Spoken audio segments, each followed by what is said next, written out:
मध्य प्रदेश में 26 जुलाई से 50% क्षमता और सख्त नियमों के साथ 11वीं और 12वीं के बच्चों के लिए स्कूल खोले जाएंगे। कोरोना की समीक्षा बैठक में सीएम ने इस बात के निर्देश दिए हैं। सीएम ने भोपाल में कोरोना के हालातों और आगामी तैयारियों को लेकर समीक्षा बैठक की। हालांकि 11वीं और 12वीं के बच्चों को स्कूल बुलाने के लिए कई तरह के सख्त नियमों का पालन भी करना होगा। बच्चों के स्कूल आने के लिए पेरेंट्स की सहमति अनिवार्य होगी। साथ ही स्कूल में शुरू में ट्रायल के तौर पर एक दिन क्लास लगाई जाएगी। अगस्त महीने के पहले हफ्ते से 50% क्षमता के साथ 2 दिन क्लास लगाने के निर्देश हैं, जिसमें 50% छात्र 2 दिन और बाकी के 50% अगले 2 दिन आएंगे। इस तरह एक हफ्ते में 4 दिन स्कूल लगेंगे।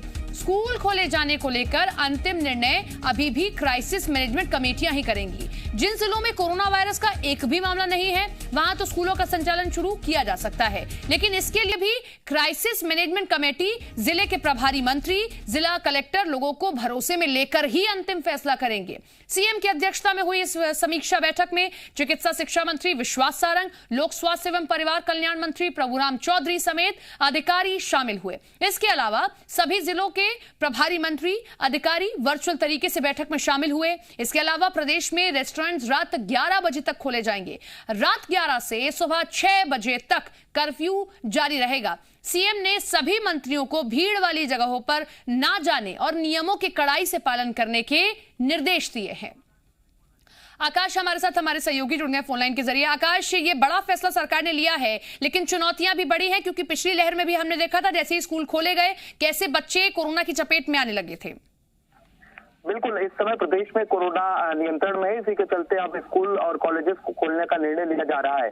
सीएम ने सख्त निर्देश दिए हैं कि जहां पर कोरोना के एक भी केस नहीं है, वहां पर ही स्कूल खोलने का फिलहाल निर्णय लिया जाए और 50% क्षमता के साथ कक्षा 11वीं और 12वीं का संचालन 26 जुलाई से किया जाए और शुरू में प्रयोगात्मक रूप से एक दिन की क्लास लगाई जाए और अगस्त के पहले सप्ताह में 50% क्षमता के साथ 2 दिन कक्षाएं शुरू की जाए और इसमें 50% विद्यार्थी 2 दिन आएंगे, बाकी 2 अन्य दिन आएंगे। तो इस प्रकार से स्कूल खोलने का निर्णय लिया गया है, लेकिन इस मामले पर स्कूल आरंभ करने का अंतिम निर्णय जो है वो क्राइसिस मैनेजमेंट की कमेटियां ही लेंगी और बच्चों के ऊपर कोई भी दबाव स्कूल आने के लिए नहीं बनाया जाएगा। पालकों की सहमति बेहद जरूरी मानी गई है, इसलिए इसे आवश्यक रूप से रखा गया है कि अगर अभिभावक अपने बच्चों को भेजने के लिए तैयार नहीं है तो उनके ऊपर दबाव नहीं बनाया जाए। सीएम ने साफ तौर पर कहा है कि जिन जिलों में कोरोना वायरस का एक भी प्रकरण नहीं है, वहां स्कूलों का संचालन किया जा सकता है, लेकिन क्राइसिस मैनेजमेंट की कमेटी और जिले के प्रभारी मंत्री, जिले के कलेक्टर आपसे विचार विमर्श करें और लोगों के अंदर विश्वास की पैदा हो जाए कि उनके बच्चे स्कूल जाने के बाद सुरक्षित रहेंगे, कोरोना का संक्रमण नहीं फैलेगा, तो स्कूल खोलने का निर्णय लिया जाए। और इसमें विशेष तौर पर पालकों की अनुमति बेहद महत्वपूर्ण है और स्कूल क्लासेस को लेकर ही निर्देश किए गए हैं।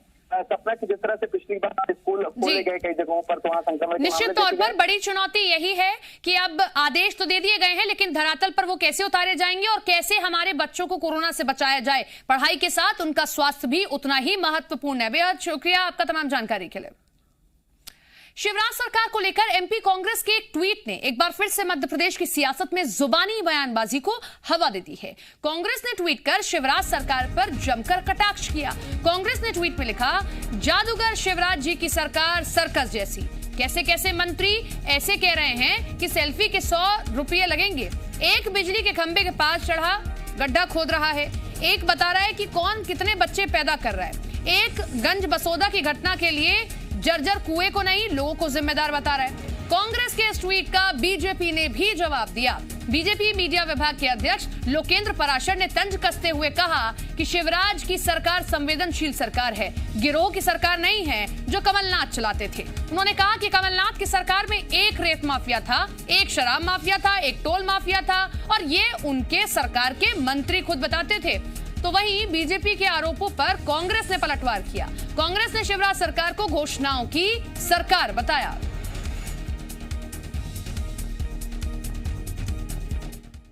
ये समझना चाहिए कि शिवराज जी की सरकार संवेदनाओं की सरकार है, किसी गिरोह की सरकार नहीं है जो कमलनाथ चलाते थे।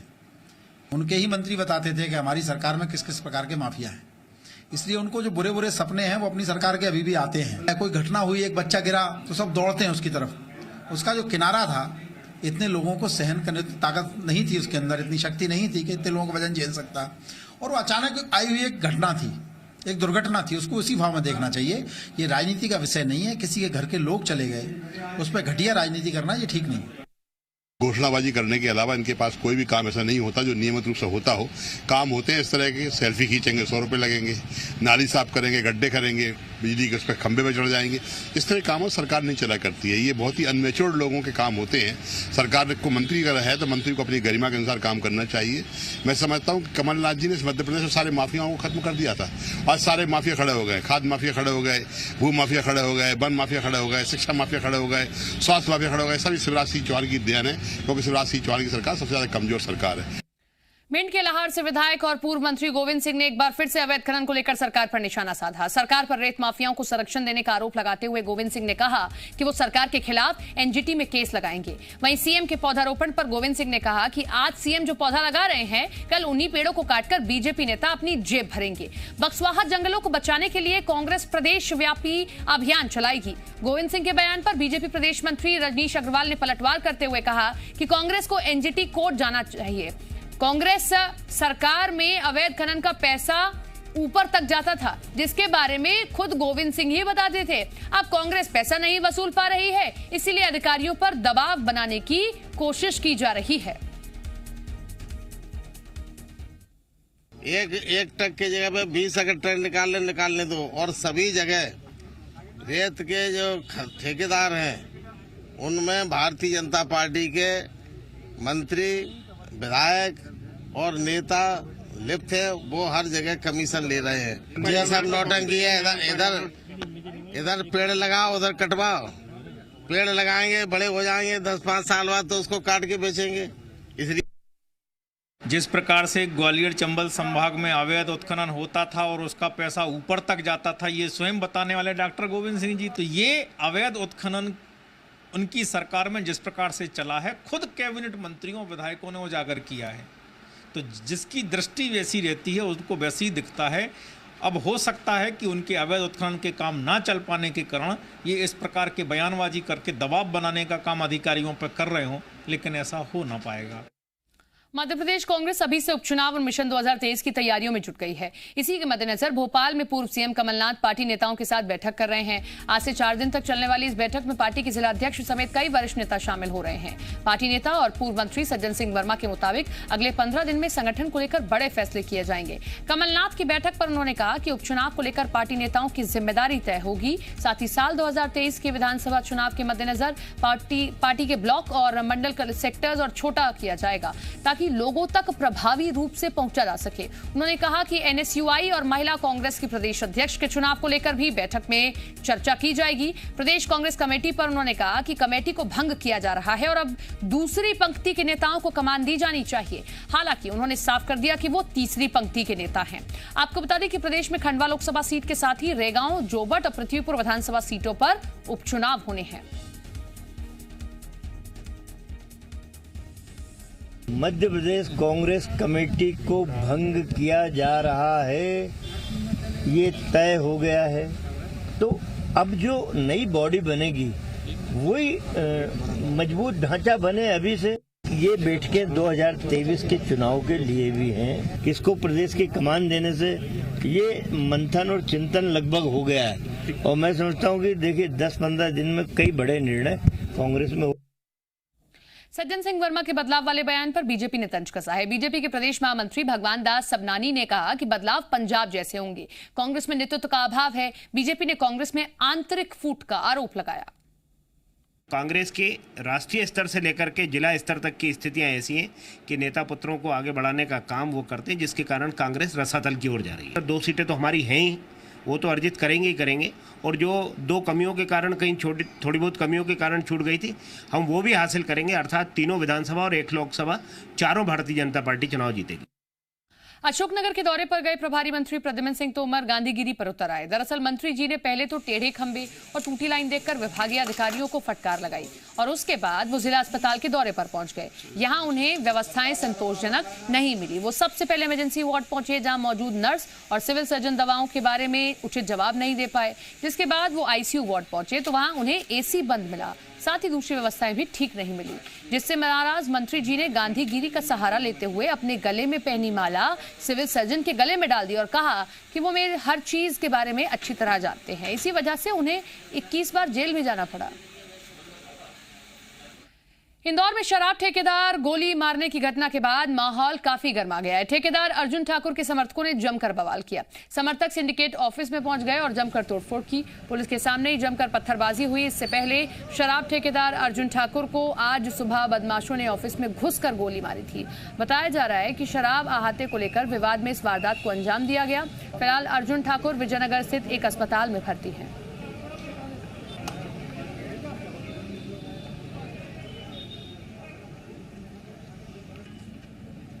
अभी ये इन चीज़ों की जानकारी प्राप्त की जा रही है। हॉस्पिटल में हमारी टीम है जो इस बात की अभी जानकारी ले रही है कि क्या और घटनाक्रम हुआ है इसमें आगे। सारी बिल्डिंग में तोड़फोड़ भी हुई है, खतरा हुआ था बिल्डिंग में लोग आए थे। हाँ, अभी कुछ लोगों ने आकर यहाँ पर, जो घायल पक्ष है उनके लोगों ने आकर यहाँ पर अभी कुछ पत्थरबाजी की है। बस सही है। सिंडिकेट ऑफिस में शराब ठेकेदारों के बीच कोई मीटिंग चल रही थी। उस दौरान कोई वाद विवाद होने पे किसी चिंटू ठाकुर, रेमू ठाकुर ने आपस गोली चला के अर्जुन ठाकुर घायल किया है। अभी प्राथमिक तौर पे ये जानकारी मिली है। अभी वो इसका इलाज के लिए गए हैं। उन लोगों से पूछताछ करके आगे कार्रवाई की जा रही है। कितनी गोलियां लगी हैं? अभी तो एक गोली लगने की जानकारी है, लेकिन अब डॉक्टर से संपर्क होगा। संपर्क नहीं होगा। अभी डॉक्टर तो खतरे के बाहर बता रहे हैं, लेकिन कुछ कह नहीं सकते।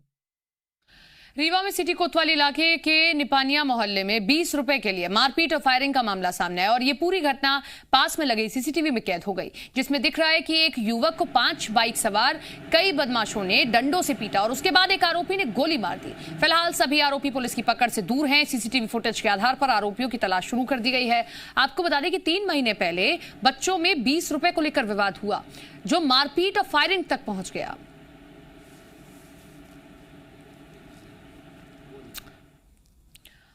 अगर आपके बच्चे भोपाल के स्कूल कॉलेजों में पढ़ते हैं तो आप सावधान हो जाइए, क्योंकि नशे का कारोबार करने वाले आपके बच्चों को ड्रग्स का आदी बना रहे हैं। ये खुलासा खुद ड्रग्स सप्लायर करने वाले आरोपी ने क्राइम ब्रांच के सामने किया है। सप्लायरों ने बताया कि एमडी ड्रग्स की सप्लाई के लिए स्टूडेंट्स के संपर्क में आते हैं और फिर उनसे दोस्ती की जाती है और इसके बाद किसी पार्टी में ड्रग्स दिया जाता है। बाद में वो एमडी ड्रग्स के आदी बन जाते हैं। क्राइम ब्रांच के एसपी गोपाल धाकर ने बताया कि ये सप्लायर्स अंतरराष्ट्रीय डार्कनेट वेबसाइट से ड्रग्स खरीद कर बेचते थे।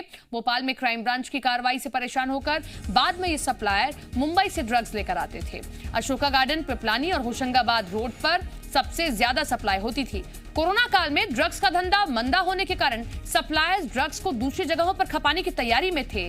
तभी 17 ग्राम ड्रग्स के साथ एक पेडलर क्राइम ब्रांच के हत्थे चढ़ गया और एमडी ड्रग्स बेहद ही उत्तेजनक माना जाता है।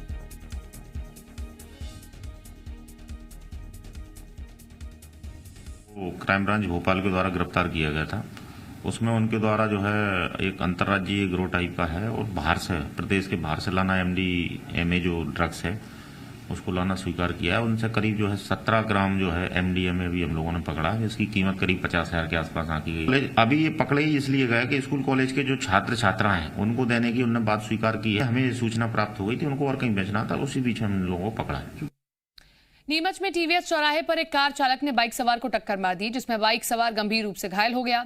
हादसे के तुरंत बाद उन्हें अस्पताल में भर्ती कराया गया। घायल शख्स के सिर और पैर में ज्यादा चोट आई है। वहीं ये पूरी वारदात सीसीटीवी कैमरे में कैद हो गई। वीडियो फुटेज देखकर हादसे की भयावहता का अंदाजा लगाया जा सकता है। टक्कर के बाद बाइक सवार कई फीट ऊपर उछलकर नीचे गिरता है और घटना के बाद मदद करने की बजाय कार सवार मौके से फरार हो गया। रीवा स्थित क्योटी जलप्रपात पर सुरक्षा व्यवस्था भगवान भरोसे है। सुरक्षा और सुविधा का इस कदर अभाव है कि एक गलती किसी सैलानी की जान ले सकती है। सुरक्षा की वजह से कई सैलानी चाहकर भी यहां आने से कतराते हैं। प्रपात के पास रेलिंग तक नहीं लगाई गई है। आए दिन यहां घटनाएं होती हैं। डूबने से लोगों की जान जाती है और शव भी मिलते रहते हैं। इसके अलावा ये प्रपात एकांत में है। यहाँ जाने वाले सुनसान रास्ते में नशेड़ी अपना डेरा जमाए रहते हैं और ऐसे में इन रास्तों पर चलना भी खतरा मोल लेने जैसा ही है।